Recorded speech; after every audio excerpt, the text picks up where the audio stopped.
Okay, so we are on box 19 out of 26. So 7 more to go. The end is near. When they're all unpacked, then it's organizing time. Oh, what a task. Okay, so in this box, and this is one that came from Malcon. I can recognize that right away. So I have Pandemic. Pandemic is one of those games I just kind of consider a classic game, and I really like it. I don't know, I tend to like games that just seems to beat you up, and Pandemic definitely will do that. And you're got, you know, different diseases spreading around the world, and you're trying to kind of clear the disease and find the cure before it just gets out of hand. So, great game. Then I also have, this one's kind of, I have Trap Words. So Trap Word kind of plays a bit like Taboo, but instead of having a list of words you cannot use when you're trying to get your teammate to guess the word you got, the other team makes a list of words. And also, you don't know what they are, so you're trying to avoid the word that you think they might have picked, because they'll see what the word you're trying to get your teammate to guess, and then they'll come up with their own. And then depending on where you are or how far along you are on the path, how many words that they get to put on that list. It's a really interesting game. I really enjoy it, and that's Trap Words. Then I have Star Realms Frontiers. This is probably my most played deck builder game. I also had Star Realms in an earlier video of just like the small 2-player. This one is a 4-player one.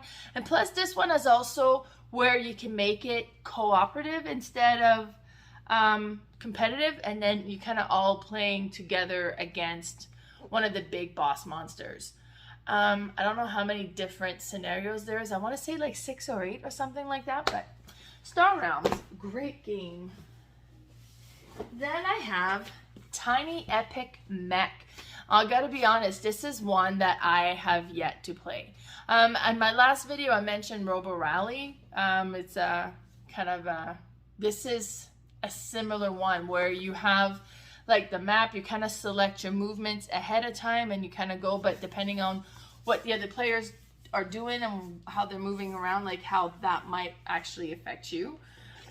So I still gotta get this one played. It looks amazing. Plus it's item meeple, and then you got the little mech suit that you would put your meeple into. And then this mech suit can actually hold weapons as well. I also have Manhattan Project Chain Reaction. This is a little card game where you're building bombs. It's really cute. Plus this must be like a Kickstarter with deluxe component, because they have these like board game tokens that you can play with, but they also have like little wooden shaped tokens you can play with instead. That looks amazing. I have a couple of little card games in here. I have Ohanami, which is really cool. Like it's a little puzzle game where you're building 3, I want to say garden, and each of the card, and it goes anywhere from like 1 to 120, I want to say, and you gotta add the cards to one of the 3 gardens, and you can only add to the top or to the bottom, but you gotta maintain numerical order. So if you create a gap between the numbers of what you've added, then you cannot fill that gap if you get a card that would fit in there. You'd have to add that card to another garden. You can discard it, but then you don't get to score. And that kind of hurts you a lot. So you score 3 times. The blue cards will score all 3 times. The green card will score just on the 2nd and the 3rd time. And then all the card scores on that last scoring. It's a great game. Then I have The Mind. The first time I heard about The Mind, I'm like, this isn't a game. Like, it didn't sound like a game to me. So you have a card from 1 to 100, and then you kind of deal cards to every player, and then you start with 1 card, then 2, then 3, and so on. And then you got to play your card in numerical order into the discard pile in the middle without talking to each other. So you kind of just like stare at each other, and when you think like, hey, if they had a 10, they would have played it by now, so I'm going to go ahead and play my 11. And this is all internal. You're not talking with the other players at all. You're just kind of looking. It's like, okay. And then sometimes you kind of, I'm going to pretend like I'm starting to go. So, okay, it's everybody. Okay, I'll play. And then you're good, right? And then be like, okay, well, if they've had a 20, they should have played it by now. So I'll play my 21. And then somebody had 19. And then you're like, you lose. I don't know if it's the bunnies that you lose or if you lose the throwing stars. But honestly, we played it the one time, like the first time I played it, it was interesting. I still don't think it's like, it's more like an experience or activities to do that's kind of funny with a bunch of people more than like what I would consider a game, but it's in my collection, so don't mind. Then I have Sherlock 13. I really like this game. So there's 13 cards. They're all dealt to every player, and there's one that's face down, and you don't know what that one is, but that's the murderer. Then every card has different symbols that is on there, and then you'll be taking turn kind of asking like, okay, who has a pipe symbol in their cards? And then if you have a pipe symbol, you're just going to put your hand up to indicate that you do. And there's like, I don't know, let's say there's 5 pipe symbols. You have 3 of them. 2 people put their hands up. Then you know all the pipe symbols are accounted for. So the murderer in the middle obviously is not somebody who has a pipe symbol. So you can kind of cross off all the characters that have a pipe symbol on them. And you're kind of doing that until you figure out who you think the murderer is, and then you can ask the question. Now you could also ask specific to one person, like, okay, Lee, how many badges do you have? And he'll kind of have to say how many badges he has in all of his cards. It's a really neat game. It plays super quick. But it's fun. I really enjoy that one. Then I have For Sale. For Sale is a neat bidding game. It plays in 2 rounds. So the first, you start with a certain amount of money, and then you'll be using that money to bid and purchase these different houses. And the houses will go from like, is it a 2 or 1 to a 30, and what their value is basically. And then once you've done that and you've accumulated all this stack of houses, you'll be dealing prices. So these are buyers basically, and this is how much they're about to pay. And then you'll put like those in the middle, and then you'll pick a house that you're going to add to that market, and then those buyers are going to buy the houses that got selected. So if you put like, you know, if you have one where all the purchase price are fairly high, and you have like the little outhouse here, then you might as well put that one in there, so that one of the was highest price goes towards your outhouse. Because you know, but then you might have a price that's a 0. So if you put your, you know, like if you got the lowest one valued house, you have to take the lowest price and so on. So it's interesting. I enjoy this one quite a bit. Definitely recommend that you play For Sale if you haven't yet. So that's that one. I also have in here So Clover. This is one that I got just around Christmas time. Can't remember if it was before or after Christmas. But this one is so cool because you have this little plastic clover thing, and then you'll put these square tiles that have like a hole in the middle onto this thing, and then you'll have 2 words, and you try to write a connection to those 2 words. And then you'll do that all the way around, and you take all those tiles out, you add a 5th one in there, and then you pass it to the other player, and they've got to try to figure out which 2 words you had connected with your clue. And sometimes that one extra tile that got added is like even better than the clue you like than the tiles you had to begin with for the clues you have. So, but it's really interesting. It's not one that I've had the chance to play tons and tons. I do want to play this one a little bit more, but I really like the thought of it. So Clover. Then, oops, they're falling. I have Cascadia. Cascadia is one that I've played quite a few times. I've talked about it on the podcast, the Board Game Specialist, a few times as well. It's a puzzly abstract game, honestly, that's kind of, it's 2 puzzle in 1. So first you have the tiles that you put on the bottom that you're trying to cluster the different terrains together. You'll be scoring your biggest cluster, and then if you have the biggest cluster and all the other players, you actually get a bonus as well. And then you also get these animal tiles that you'll be, or tokens that you'll be playing on top of those. Now each cluster will indicate which animal you can put on there. So there's a symbol like this one, you can put a salmon or a caribou, I think it is. So it kind of indicates which animal can go in that habitat. And then you'll have cards that kind of indicates how each animal will score. So you're trying to connect them with different things or create some sort of like a line with them or something like that. And then that's how they'll score. So you do like the terrain underneath, the animal on top, and then you'll score both. So it's really interesting. And then on your turn, you have to collect a token and a tile, but you kind of collect the combination that is available there.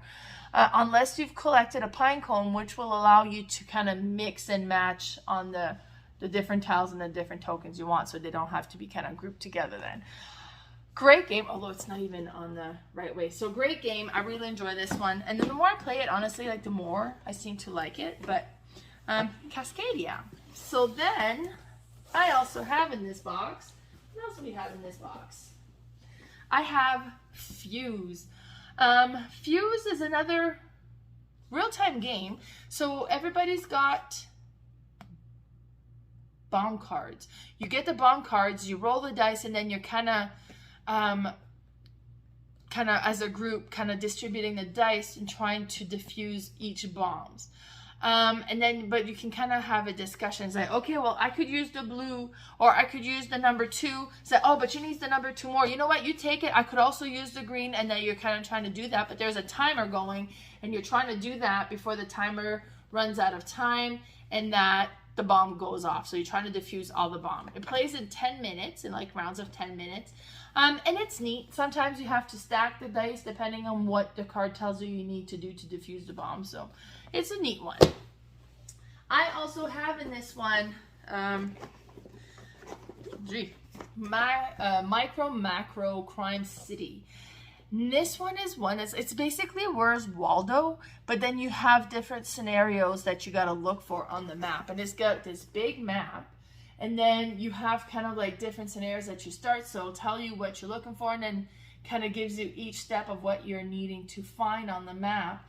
And then so you find the character, and then you got to find, okay, well, why did he go there? And then you're kind of looking around the map and along the path that he might have gone, and then you'll find like a clue as to like, oh, well, look, there he is over there proposing. So he probably went to buy a ring to propose, or, you know, so, you know, I don't even know if that's a scenario. I'm making that up as I go. So it's super cool. You just kind of unfold this map and then trying to find out in this Where's Waldo type world what happened to the character. And there's also always like a crime of some sort.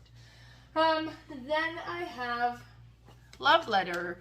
Love Letter is a game that we've played so much. It's such a simple game. Like there is 16 cards. That's it. 16 cards.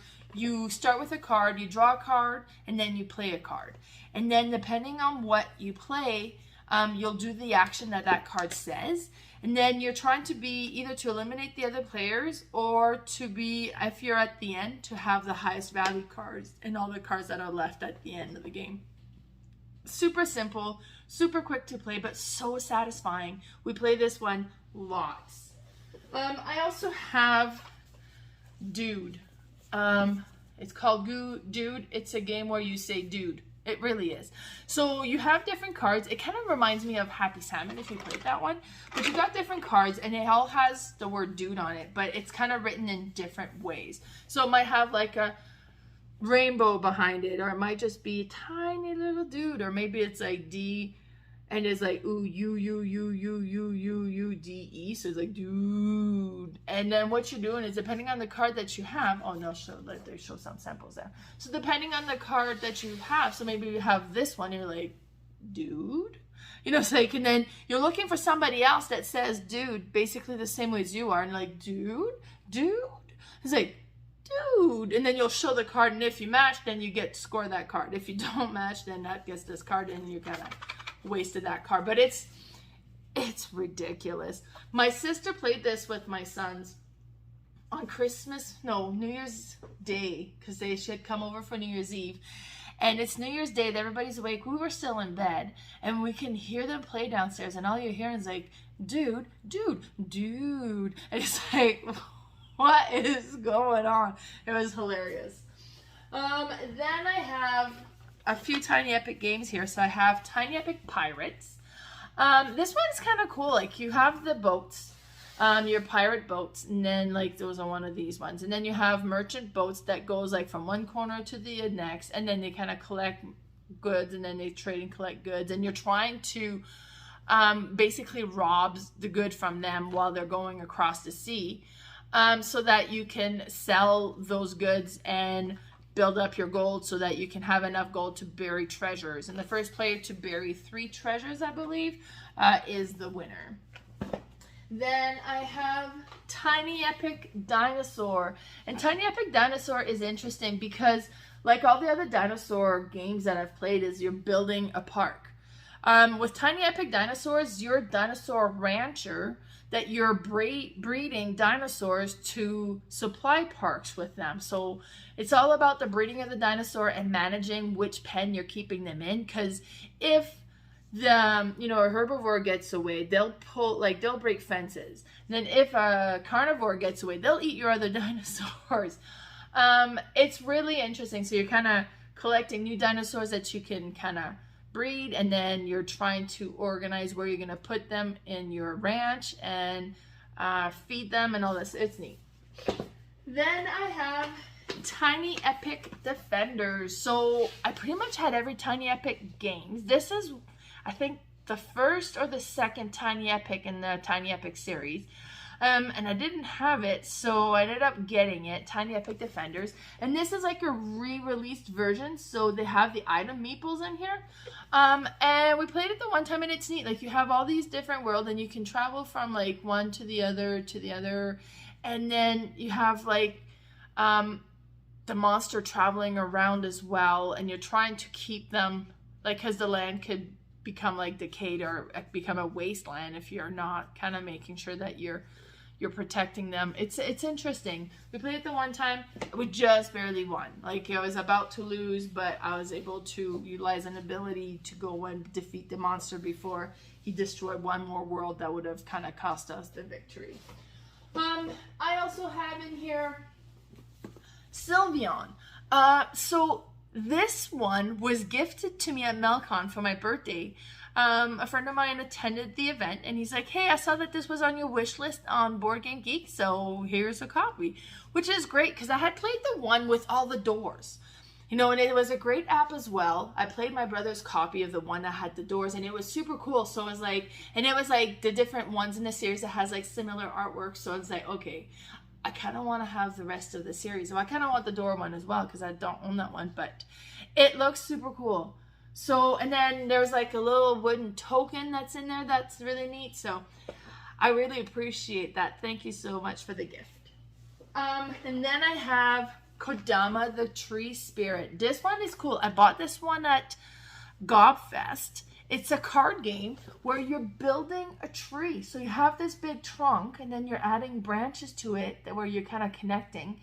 And you can kind of have the branch overlap with the other ones, but then it depends on what you can find on each branch. Like, you'll score all the different things that is on the branch. It looks super neat. I'm excited to try this one. I haven't played it yet.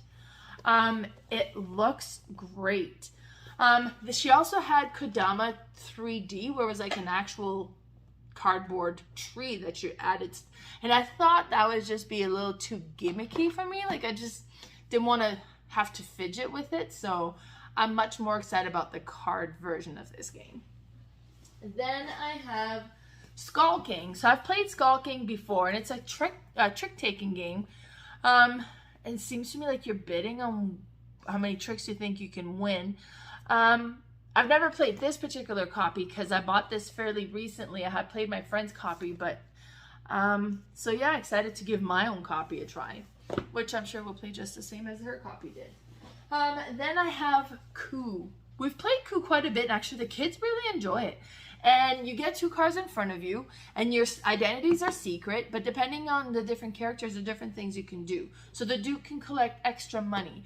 The Contessa can protect from the assassin. The assassin can, kill other people and different things like that. And then you're kind of taking your turn activating one of the action. But the thing is, you could lie about which card you have and activate the Duke, even if you don't have the Duke. And then you're looking at your cards like, well, I have the Duke. There's another Duke out there, but I had the Duke a little while ago. Does she really have the Duke? And you could kind of challenge it, but then if you challenge it and you're wrong, you lose one of your cards. If you challenge and you're correct, they lose one of their cards. And then you want to be the last man standing and then trying to slowly eliminate everybody's cards. Now, if you ever get build up enough gold that you can assassinate another card, then you'll do that, and then that'll get rid of people's cards as well. So it's really interesting. It's one that we've enjoyed quite a bit, and it's fairly simple and quick to play. But yeah, we played it with the kids and they really enjoyed it, so that's cool. Then I also have in here Crossfire. So Crossfire seems like it plays somewhat similar to the Coup type game, but I've never played it. I bought this one a few months ago, but I haven't got it to the table yet. Just haven't, honestly, we haven't had large game nights where we have a bunch of people just to kind of play these type of games too much. Because this will play 5 to 10 players. So to have 5 players around a table to play, but it says 45 to 60 minutes. So, it says in 3 minutes, assassins will gun down the person you are sworn to protect. Time is running out, and every gun has a bullet in the chamber. There's no time left. Whisper a prayer and take aim.